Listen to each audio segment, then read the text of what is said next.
नमस्कार। कभी सोचा है कि जब हम गूगल पर कुछ पूछते हैं, मान लीजिए ताजमहल की ऊंचाई कितनी है, हम्म तो गूगल सिर्फ वेब पेजों की लिस्ट नहीं देता। वो सीधा जवाब देता है। हाँ, सीधा जवाब 240 फीट। ये कैसे होता है? हम्म तो ये एक तरह के जादू की वजह से होता है, जिसे कहते हैं ऑन्टोलॉजी। बिल्कुल। मतलब ज्ञान को इस तरह से व्यवस्थित करना कि मशीनें उसे सच में समझ सकें।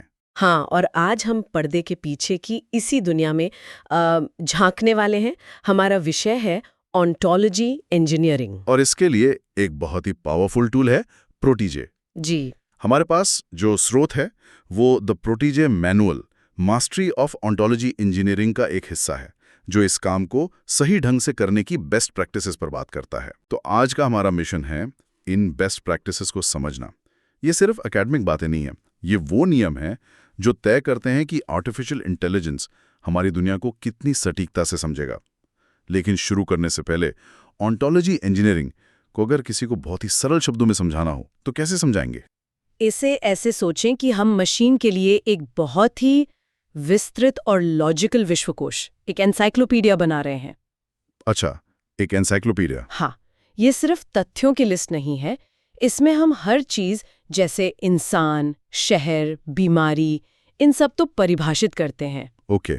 फिर हम उनके बीच के संबंधों को भी परिभाषित करते हैं, जैसे इंसान एक शहर में रहता है और उसे एक बीमारी हो सकती है।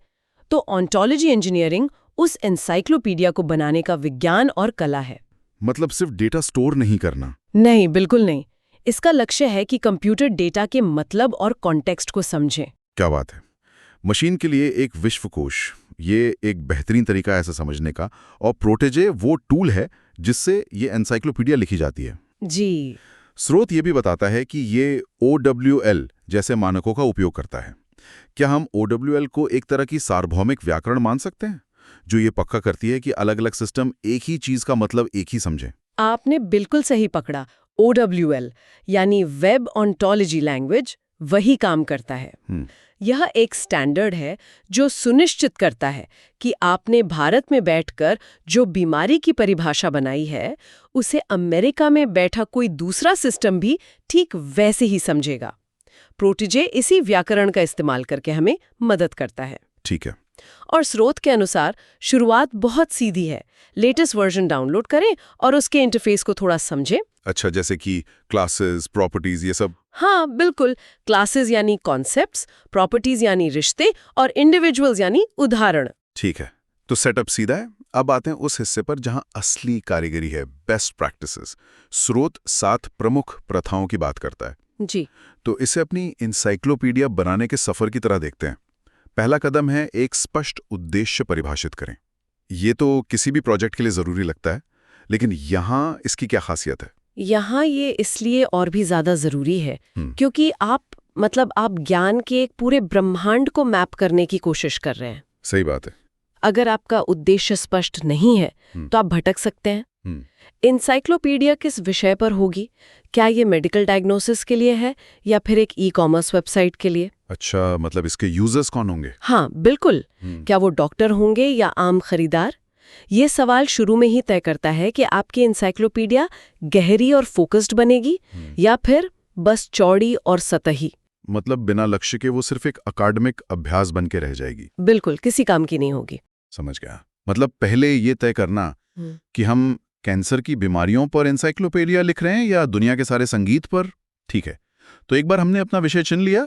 दूसरी बेस्ट प्रैक्टिस है मॉड्यूलर डिजाइन का उपयोग करें। सॉफ्टवेयर में तो ये आम बात है, लेकिन ज्ञान को मॉड्यूल्स में कैसे बांटा जाता है? इसका कोई उदाहरण? यह एक बहुत ही शक्तिशाली विचार है। ये अपनी इंसाइक्लोपीडिया को अलग अलग चैप्टर्स या वॉल्यूम्स में बांटने जैसा है। सोचिए, एक बड़े अस्पताल ने मानव शरीर की रचना और बीमारियों पर एक बहुत विस्तृत मॉड्यूल बनाया है। ओके। अब अगर कोई दवा कंपनी कैंसर पर रिसर्च कर रही है तो उन्हें अपनी ऑन्टोलॉजी शून्य से बनाने की जरूरत नहीं है। वो सीधे उसे इस्तेमाल कर सकते हैं। हाँ, वे सीधे अस्पताल के बीमारियों वाले मॉड्यूल को इंपोर्ट करके अपना काम तेजी से शुरू कर सकती हैं। ये सिर्फ समय नहीं बचाता, ये ज्ञान को साझा करने और उस पर आगे काम करने का एक जबरदस्त तरीका है। और मेंटेनेंस भी आसान हो जाता होगा। हाँ, बिल्कुल। अगर हृदय रोग के बारे में नई जानकारी आती है तो आपको सिर्फ वही मॉड्यूल अपडेट करना है, पूरी एनसाइक्लोपीडिया नहीं। समझ गया। तो हमने अपनी एनसाइक्लोपीडिया का विषय तय कर लिया और उसे चैप्टर्स में भी बांट दिया। लेकिन अगर हर चैप्टर में हेडिंग्स और लिखने का तरीका अलग-अलग हो तो वो एक खिचड़ी बन जाएगी। हाँ बिल्कुल। मुझे लगता है यहीं पर अगली बेस्ट प्रैक्टिस यानी लगातार नामकरण परंपराओं का प्रयोग करें काम आती होगी। एकदम। ये छोटी सी बात लगती है पर इसका असर बहुत बड़ा होता है, खासकर जब एक टीम काम कर रही हो। अच्छा। हाँ, अगर एक डेवलपर किसी कॉन्सेप्ट को पेशेंट रिकॉर्ड लिखता है और दूसरा पेशेंट रिकॉर्ड, तो मशीन के लिए ये दो अलग अलग चीजें हैं। अरे हाँ, इससे तो भ्रम पैदा होगा। बिल्कुल। स्रोत कहता है कि कैमल केस जैसे हैज कलर या पैस्कल केस जैसे हैज कलर जैसी एक स्टाइल चुने और पूरी टीम उसी पर टिकी रहे। तो इससे पठनीयता बढ़ती है। हाँ, ये आपकी एनसाइक्लोपीडिया को साफ सुथरा और पढ़ने में आसान बनाता है, चाहे आप उसे 6 महीने बाद देखें या कोई नया सदस्य टीम में आए। सही बात है, इससे टीम वर्क बहुत आसान हो जाता होगा। ठीक है, अब चौथी प्रथा पर आते हैं।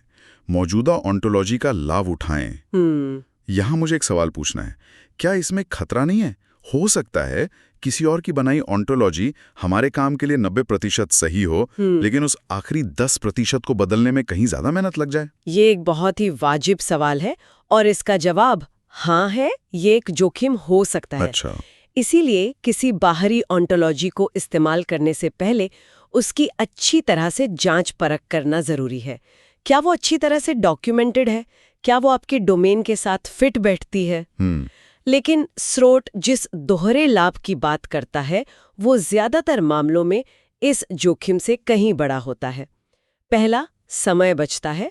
दूसरा, और ज्यादा जरूरी, या इंटरऑपरेबिलिटी यानी अंतर संचालनीयता सुनिश्चित करता है। अच्छा, मतलब अलग-अलग सिस्टम्स के बीच में बातचीत। हाँ, जब आप किसी स्थापित स्टैंडर्ड ऑन्टोलॉजी का इस्तेमाल करते हैं तो आपका सिस्टम दूसरे सिस्टम्स के साथ आसानी से बात कर सकता है।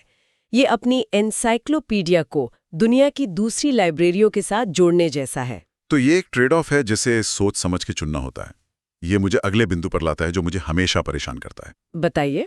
5वां बिंदु है पूरी तरह से दस्तावेज करें, यानी डॉक्यूमेंटेशन। हम सब जानते हैं कि ये कितना जरूरी है, फिर भी ज्यादातर प्रोजेक्ट्स में इसे नजरअंदाज क्यों किया जाता है? आपका फ्रस्ट्रेशन बिल्कुल सही है।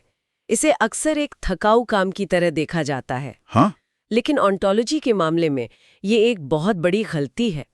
बिना डॉक्यूमेंटेशन के आपकी बनाई हुई एनसाइक्लोपीडिया कुछ समय बाद एक ब्लैक बॉक्स बन जाती है। आपको याद नहीं रहता कि आपने कोई खास नियम क्यों बनाया था। सही है। प्रोटेजियो इसमें मदद करता है। आप हर क्लास, हर प्रॉपर्टी के साथ कमेंट्स और एनोटेशंस जोड़ सकती हैं। मतलब वहीं पे नोट्स बना सकते हैं। हाँ, आप बता सकती हैं कि ये प्रॉपर्टी क्यों बनाई गई, इसका स्रोत क्या है।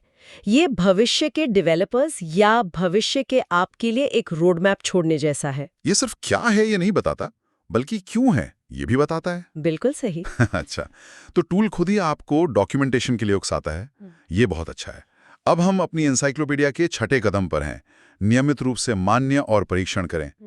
क्या ये कोड की टेस्टिंग जैसा है? हाँ, कुछ हद तक, लेकिन ये सिर्फ सिंटैक्स की गलतियों को पकड़ने से कहीं ज्यादा है।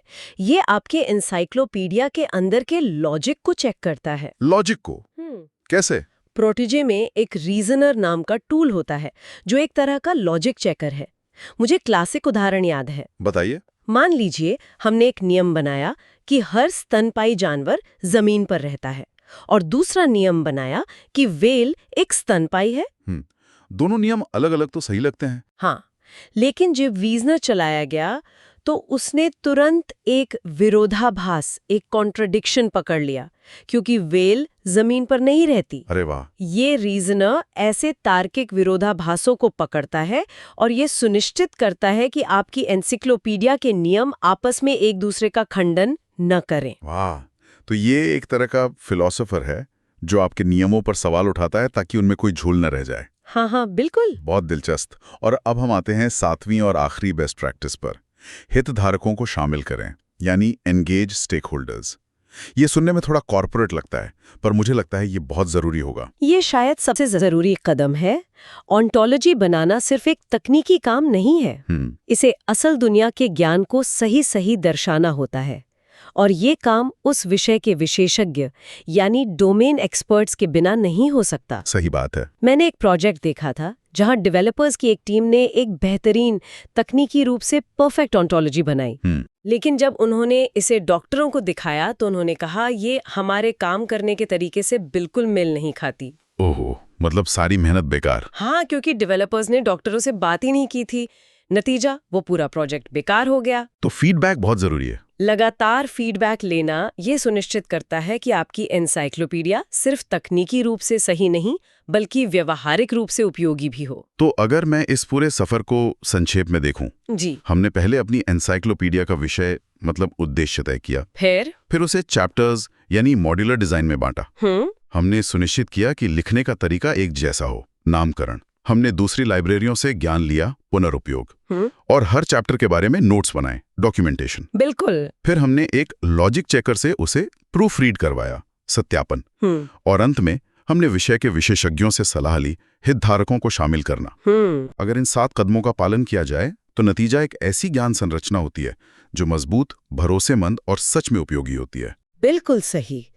यह एक दमदार और भरोसेमंद नॉलेज बेस बनाने की रेसिपी है और स्रोत इस बात पर जोर देता है कि चाहे कोई इस क्षेत्र में नया हो या अनुभवी, इन प्रथाओं को अपनाने से ही प्रोटीजे की पूरी क्षमता का उपयोग किया जा सकता है। यह सफलता का एक सिद्ध रोड मैप है। हाँ। तो आज हमने प्रोटीजे का उपयोग करके ऑन्टोलॉजी इंजीनियरिंग की दुनिया में गहराई से पड़ताल की। यह समझना वाकई आकर्षक है कि कैसे इन नियमों का पालन करके हम मशीनों को हमारी दुनिया, हमारे ज्ञान को बेहतर ढंग से समझने में मदद कर सकते हैं। और यह सिर्फ शुरुआत है।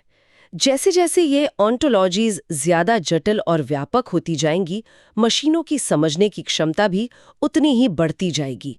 यहाँ एक अंतिम विचार है जिस पर गौर किया जा सकता है। हमने आज इस पर चर्चा की है कि इन ज्ञान संरचनाओं का निर्माण कैसे किया जाए, लेकिन भविष्य के लिए इसका क्या अर्थ है जब मशीनें चिकित्सा, कानून या इंजीनियरिंग जैसे जटिल डोमेन को हमारे बराबर या शायद हमसे बेहतर समझने लगेंगी? ये एक बड़ा सवाल है। अगर हम किसी डोमेन के पूरे ज्ञान को पूरी तरह से मैप कर सकते हैं तो हम कौन से नए सवाल पूछ सकते हैं जिनका जवाब देना पहले असंभव था? क्या हम ऐसे पैटर्न और कनेक्शन खोज पाएंगे जो अब तक इंसानी नजर से छिपे हुए थे?